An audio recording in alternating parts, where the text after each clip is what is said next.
Winders here, and I want to talk today about a concept that I have spent a lot of time thinking about lately, and that is perspective.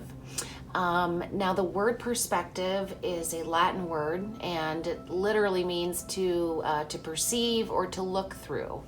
And in my view, and I think you'll agree after hearing this message, our perception plays a huge role in our relationships and in our lives.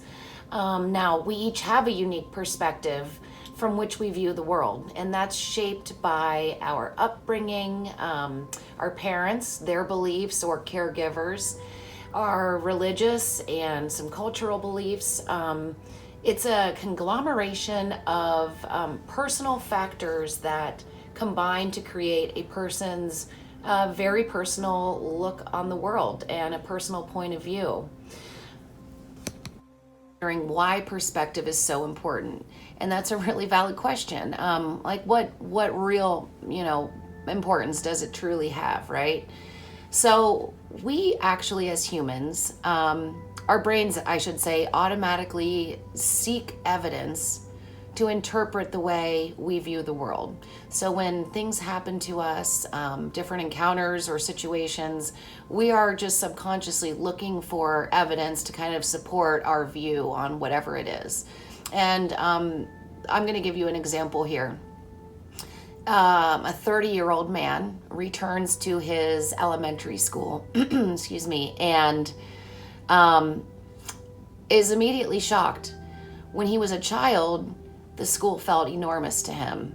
The classrooms were huge, the hallways were long, the ceilings were really high. He felt like it was this enormous building, and he sort of carried that image of the building with him the rest of his life.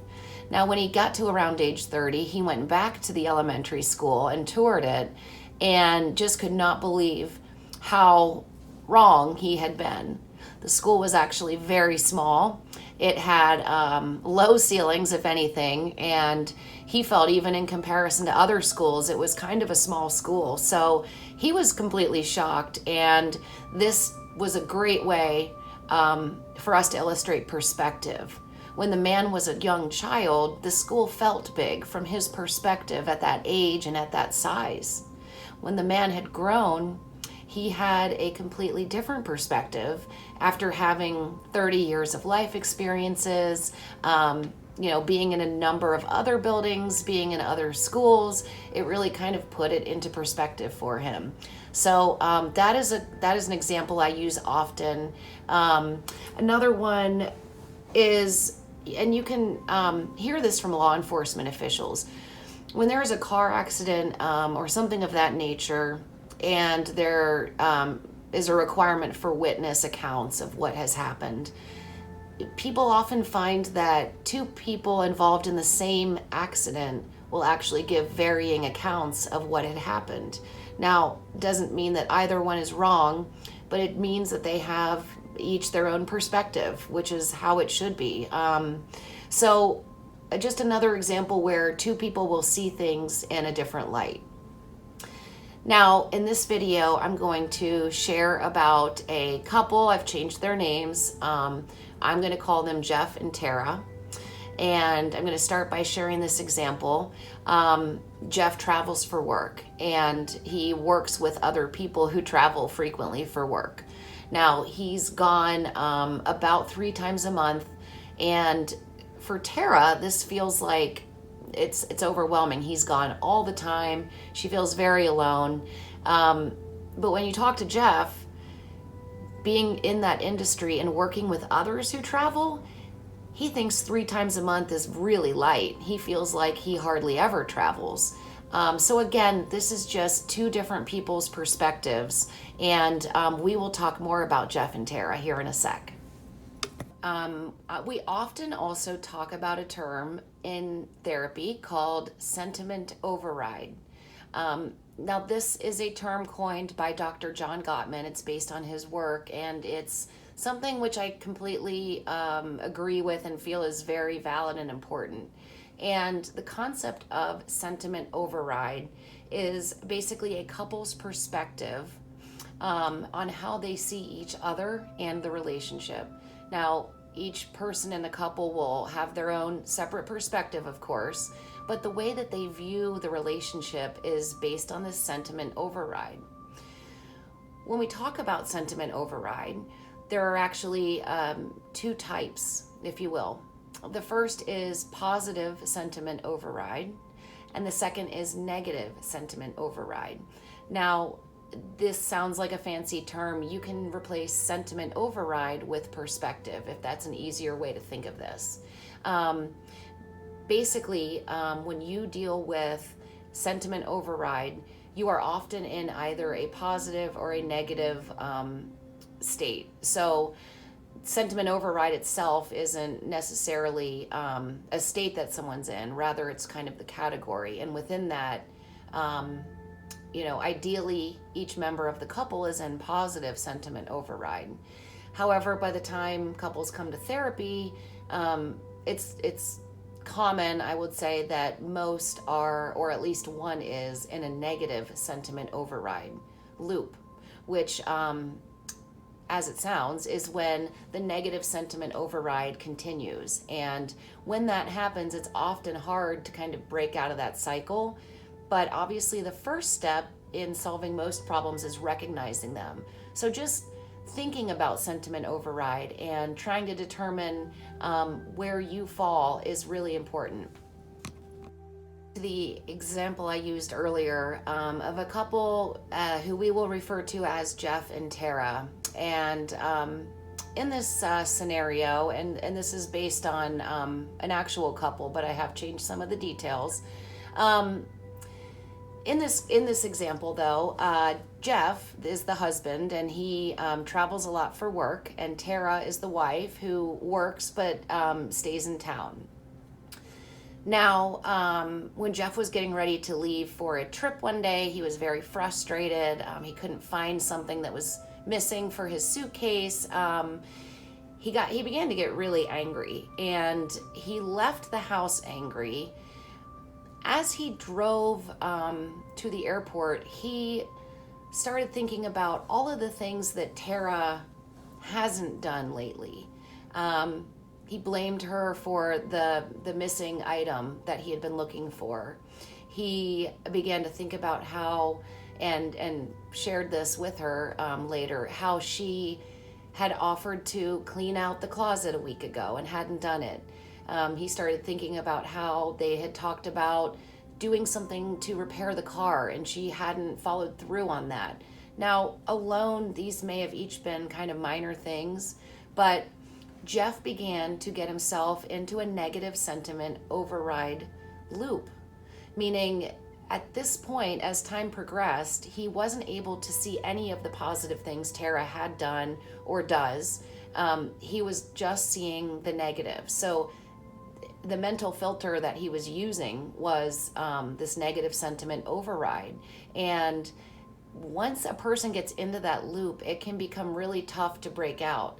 They begin to see their partner as like always doing something wrong or in a negative light.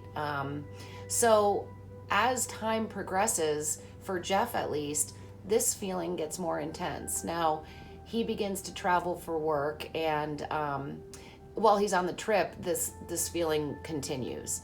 Now, in the meantime, Tara is at home. She's in a completely different state of mind, and she has a different perspective. She is in a positive sentiment override state, and she's been thinking about all of the helpful things Jeff has done and how hard he works to support the family.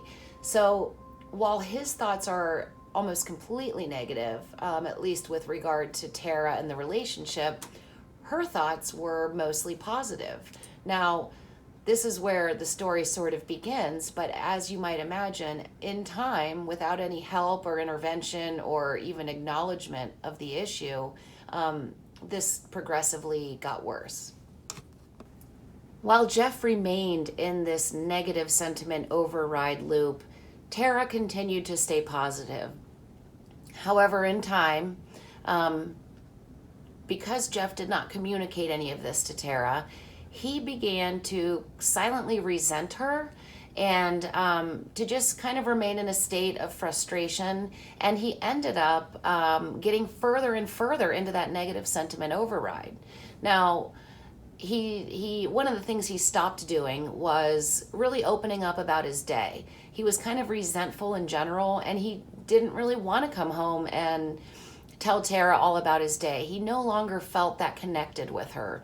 Again, he was viewing her in the negative sentiment override state, and to him it looked like everything was negative. He began to even question their marriage. Over time, as he continued to sort of shut down, if you will, Tara began to take notice. She realized that he was no longer talking about his day. She noticed that he seemed angry most of the time. He was quieter than usual.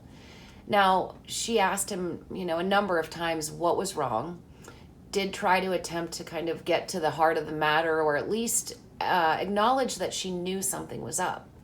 Now, Jeff either, and I don't honestly know the answer, either wasn't comfortable discussing it with her, or maybe just wasn't really aware of what was going on. And so he never opened up.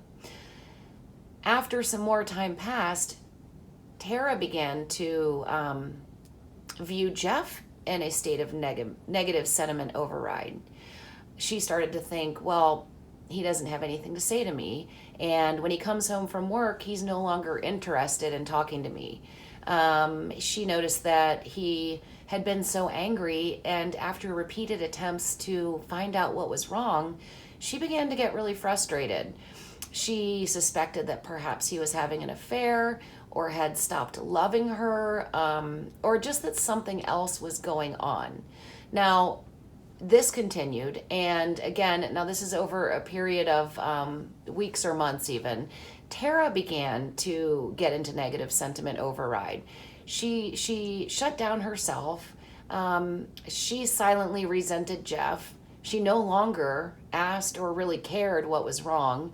Now she felt as though she had her own plate of worries to contend with. And by the time they got into therapy, they were both in a negative sentiment override loop. Each one could not see the other in any way other than through this negative mental filter. And it really began to deteriorate the relationship. Now, luckily, they did get into therapy, and even when both are in the state of negative sentiment override, it's not a lost cause. Please know that at any stage in any relationship, if there's a desire to change and a willingness to do what that takes to make the change, there is hope. Tara were both still committed to the relationship, and by the time they got into therapy, we were able to identify these negative and positive override states. I was able to kind of help them shed some light on the concept and what state each one had started in and how it had gotten to where it went. They were able to share quite a bit, which really was helpful in sort of the timeline of events. And we had some really great success. They left in a way better place than they had come. And for me, it really showed me how these negative and positive sentiment overrides could ruin a relationship, frankly, and just how important it is to kind of be aware and to check yourself. Stop and ask yourself right now even, which state of sentiment override you are in. Can you relate to the man who went back to his former elementary school only to find that it was much smaller than he had remembered? You probably have other examples of times when your perspective affected your view on something.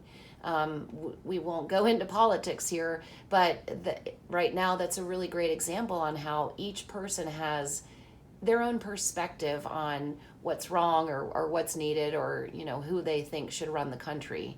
So perspective is just a really, really important concept, and I hope that you can think about your own relationships and your interactions with others.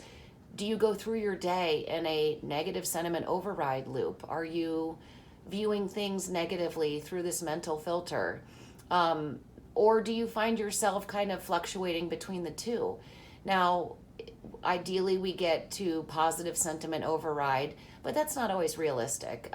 Just talking about this, being aware, and openly communicating with one another, especially if you're in a couple, is the most important thing you can do. Now, a trained therapist can definitely help with this. While this video was designed to hopefully give you some help that you could take into your own relationships, we love to help couples get through these troubles. And for me, it's one of my passions. If you feel like you could benefit from coming in for a session or two and just kind of talking this out and seeing where you lie and maybe what you can do to change it, please feel free to click or email